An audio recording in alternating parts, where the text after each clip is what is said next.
Chicken খিচুড়ি। অনেকেই অনেকভাবে রান্না করে, আমি একটু আমার মতোই রান্না করি। ফার্স্টে চিকেনটাকে মরিচ আর লবণ দিয়ে মেরিনেট করে একটু পেঁয়াজের সাথে ভালো করে ভেজে নিই। তারপরে আলু দিয়ে একটু হলুদ, মরিচ, লবণ, জিরা, ধনিয়া আর গরম মশলার গুঁড়ো দিয়ে ভালো করে মাংসটাকে ভেজে কষিয়ে নিই। তারপরে যখন মাংসটা ভালো করে কষানো হয় তখন আমার একটা সিক্রেট মশলা দিয়ে দিই।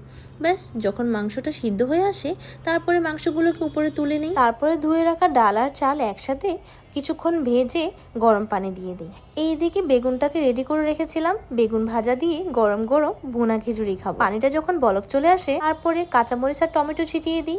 ব্যাস, পানিটা যখন টেনে আসে ভেজে রাখা চিকেনগুলোকে দিয়ে দিই। একদম শেষের দিকে একটু ঘি ছিটিয়ে দিয়ে একদম 20 মিনিটের জন্য দমে দিয়ে দিই। এইদিকে যখন বেগুনটা ফাইনালি ভাজা শেষ হয়ে গেল, খাবারের খুব ক্রেভিং হচ্ছিল। ঢাকনা উঠিয়ে দেখলাম এত সুন্দর ফ্লেভার আসছিল, মন চাচ্ছিল পাতিল থেকেই নিয়ে খেয়ে ফেলি।